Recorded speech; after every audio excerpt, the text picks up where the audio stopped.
All right, guys. So this is my review, just a partial review on my new Tesla S 2024 Plaid. Prior to purchasing this car, I was looking at a BMW M8, and I was going back and forth between an M8 and a Plaid. And I think for me, I went and test drove a Tesla Model S, drove it, and first time ever driving a Tesla. I've got, or I've had several BMWs. I've got a BMW X7 right there. It's a or not the M850, but the 50i.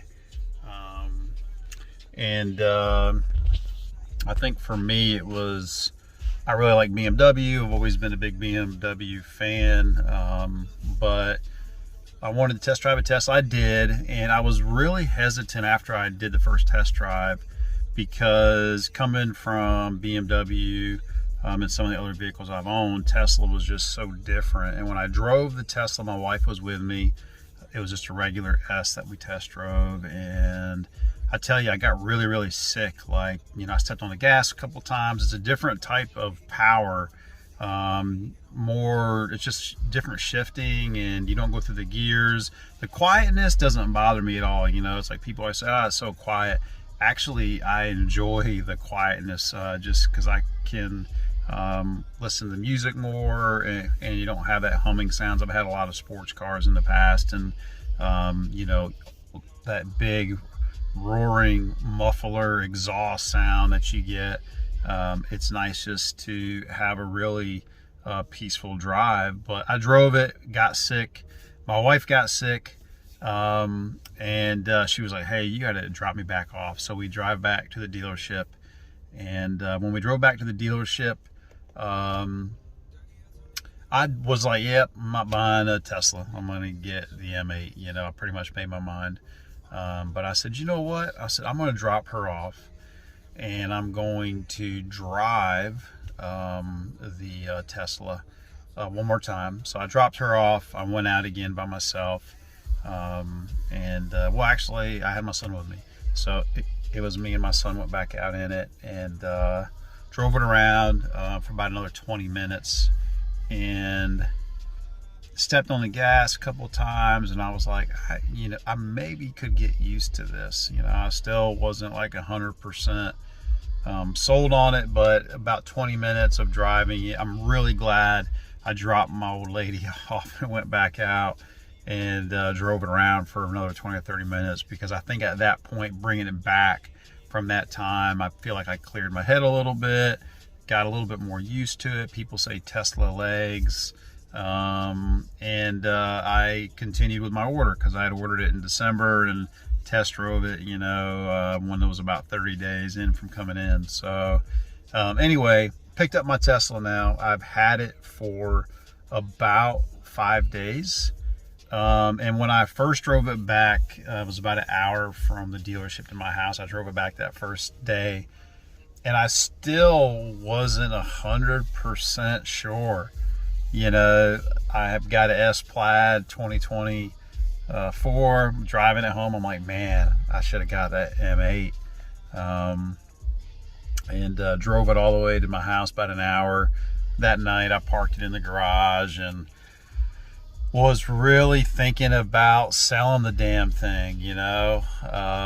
Next day, I get up, spent all day in it that next day, driving it around, and really wanted to get comfortable with it a little bit more before I sold it. Want to make sure it was the right decision. But that next day, I drove it, and it was just, I knew it that day. I was like, I made the right decision. Purchasing a $100,000 car with limited drivability of it and never owning a Tesla was kind of a risk that I took. And ended up turning out to be the right decision after I've owned it now for about 5 days. And really, the utility of this car is unbelievable. From being able to pull up your 17-inch screen, launch a browser, jump on and do some work-related items, and be able just to have that access there. You know, you can pull over, I can open up my browser, I can log into emails, and I've got everything set up on this car that within, you know, a second I can pull over, open it up, get some work done. It's a car, I think, for someone that's a professional, you know, a busy professional that has a busy schedule, and it kind of keeps everything in check for you. From what I experienced with it for the 5 days of ownership, now I can't wait to get in it every day. You know, it's pretty cool. But I did not do the yoke steering. I just did the regular steering wheel. I actually had the steering wheel originally, the yoke, and then after watching some reviews, I decided to not go with the yoke. But it does have a horn now. You know, that was one of the things people said. They, you know, the older ones, you had to press the horn up here. But in 2024, you do get a horn, which is nice. You can see all the carbon fiber that's in the car. It's beautiful. The fit and finish of the car is actually phenomenal. I was really impressed. You know, I watched a lot of reviews about panel gaps and stuff like that, and it's like, at the end of the day, you buy a Tesla. I think if you're a tech savvy person and like technology, and it's like, yes, this car, there was a couple things I saw with some trim work after, you know, kind of breaking down the car in the garage, this very small minor trim work pieces that I fixed myself. I'm a pretty handy dude, but you know, I fixed myself, and it's like some of those items probably shouldn't have been there. They should have been corrected prior to the pre-delivery. They're very small trim work pieces that I fixed. But, you know, at the end of the day, you can say what you want, but BMW and Mercedes and some of the nicer cars as far as fit and finish go, they're not a Tesla. You know, and this is coming from a, you know, X7 fully loaded BMW. You know, this is a different car. This car has features that a BMW just does not have. And at the end of the day, you can say gaps and this and that, but you know, there's a lot of things this car has that a BMW doesn't have. So for me, the sacrifice of the fit and finish, it doesn't bother me at all. It's very minimal. I didn't see a lot of things, and the things that I did see, I fixed myself. Overall, 5 days of ownership, I can say on day one, I got a flat tire in this damn thing. Literally drove it back from Orlando, and I think it happened in my driveway, actually. I think I ran over a... It was some type of metal piece, and it went in between my wheels and popped my tire. So that was day one. I was like, are you kidding me? But you know, that wasn't the Tesla's fault. That was a piece of metal. That was a small piece of metal that was in my driveway that I ran over when I pulled in. But you know, the car handles better than my X7. It drives, I think, nicer than the X7. The X7 on the highway seems a little bit smoother, but, you know, we have bumps in one area of our community. And when you drive over the bumps in this thing, it is way nicer than the X7. You know, the air suspension in this thing really does really does drive nice. I'm not gonna lie, it's a very sound car. The Plaid mode took me a while to get used to. I'm still not used to it. I still don't think I have my Tesla legs 100%. This is a different breed, man. You know, I thought I said, well, maybe I'll just trade it in and get the S. You know, this is after I had it, because I was like, man, I like the functionality of it. And every day I put it in Plaid mode and I step on it a couple times, and I'm getting more and more used to this car. And I believe after a couple more weeks, I think I'll be 100% fine. The speed at first was way too much for me. You know, I've always driven fast cars, but the speed in this is just it's at a different level. You know, it is truly a different level. You know, it's still taking me kind of, you know, getting used to. I drive in sport mode, and that's not as bad, but Plaid mode is pretty freaking crazy.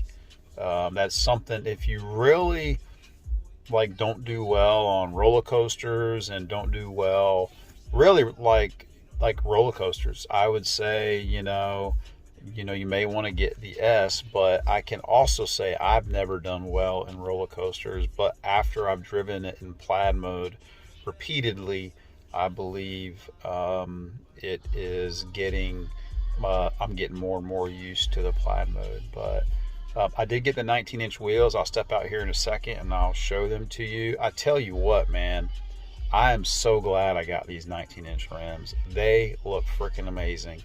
When I pulled the caps off and just watching some videos of the 19 inches before, I was really, my idea originally was, I was like, okay, I'm gonna buy some aftermarket rims and I'm gonna put them on.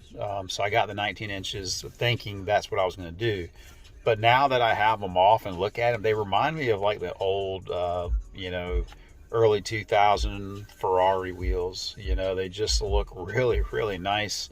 The more I look at them, the more I'm loving them. So I didn't think I would like these wheels at all. I was 100% planning on getting these things removed immediately, but now I absolutely love them. So those of you that are thinking kind of on the fence of the 21s or the 19s, these 19s look pretty damn good, man. And I'll show them to you here in a minute. But this is just for, a video maybe that if you're on the fence about a Tesla Model S Plaid versus an S, I would say if you can afford it, go with the Plaid. Another reason why I chose a Plaid over an M8 was because I was like, I'm going to pull up to a Plaid and an M8 and the Plaid's going to smoke me, and it's like the M8 was a little bit more money, and at the end of the day, you're driving you spend the money because you want the performance, and with the cost of this car being a little bit less and the technology that's just so much far advanced, it's unbelievable. It really is. I can't explain how awesome it is. It really is. I mean, to own one, and see people's videos and watch YouTube videos, but actually owning one and knowing and feeling the functionality of it is really, really cool. But I'm gonna step out. I'll show you the Tesla from the outside. Sorry, my garage is a mess right now. I've got a lot of stuff I'm doing in the house renovation wise, but I'll show you the 18 or the 19-inch rims. There's the X7 there, but that is a good looking tire. And the back, unfortunately, I can't get back there right now, but the backs even look meaner, man. Those 19s just really look good. My favorite part of this ride is from the back. My favorite part of the ride is from the back. Just a really, really nice car. Now I've got 21-inch on the X7, and I can say that that could be maybe a reason why it doesn't ride as nice over the bumps, but these 19s I think look amazing. These 19s look amazing, but I'm really, really pleased with the purchase of this car. I was really up in the air with getting this or an M8, and I'm so glad I did pull the trigger on this one here. I can see this car definitely being, they did a price reduction on this car, but after owning this for a couple days now, I can honestly say that this car is a steal at $100,000, and you have so much technology that's in this car that this car should easily be priced, in my opinion, upwards into the $120,000 to $130,000 range. I think it's the fit and finish on the inside is super crisp and clean. It's just overall, I do believe at the value you can buy a 2024 Tesla S Plaid online right now is a bargain. And I would imagine the 2025s, when they reintroduce the Tesla S Plaid in the 2025, the new design, I can guarantee you the price of that car is probably going to be upwards to $125,000. A couple things I wish they did do, though, is make the ceramic brakes standard. They did do a bigger disc on these opposed to the older ones. So, I did a couple like hard stops back to back to back. I didn't have any overheating or anything like that. And I just wanted to see if it would. And I think Tesla probably in the 2024s, it's hard to find information on them, but the 2024s, I believe it's probably a little bit bigger. I didn't have any overheating at all. The lines look really good, and I kind of walked all the lines and the panel gaps, the gaps in them all look pretty good with this car. There was a couple trim pieces, like I said, that I fixed up. But if you are interested in one of the coolest cars you'll probably ever own, and I'm saying that for real, if you've never owned a Tesla, I can say without a doubt, this is the baddest car I've ever owned with the technology that's in this vehicle. It's just amazing. There was one instance actually that I had it in like auto drive, autopilot, and it did not recognize a red light. So while this vehicle, the technology is there, you never want to put your trust into the car, because it is still learning, and software updates are still being updated on a regular basis, and this car is still evolving, I guess, but coming into a red light, it did not notice the light was red, and it was going to proceed through the intersection, and I slammed on the brakes, stopped accordingly, and prevented it from happening. But you still have to pay attention to it, and I don't know if that was a fluke, it was a one-off type of deal. The window sensors at night, they moved all these cameras, but I do notice when you're driving at night, they say, auto drive not available because of nighttime driving. And I guess it's in some areas it gets so dark, the cameras think that maybe someone's covering it because it's so pitch dark. But as soon as it's got some light on it, it will go away. However, you can still, I think the cameras still pick it up. But that is one thing I did notice driving this car in pitch dark on a country road. Some of the cameras at night were disengaging themselves. I thought that was interesting. I did do a couple reviews or search on the internet, and it looks like it's a common issue. So I don't know if they have their nighttime driving 100% up to snub yet, but again, I believe it's a company that's evolving, and they're going to continue to get better. That's for sure. Where they are from where they started at is just night and day. Really glad I got it though. This piece here is my Nissan Titan. I forgot it was a DEF system. I removed that and took that out. Run out, and you guys want to see that? There's the Titan there and little Q50, and then the two beasts. This is the main beast here. But if you're on the fence about getting one, I I think for the price, they are well worth it. Thanks for watching. I hope to help someone out.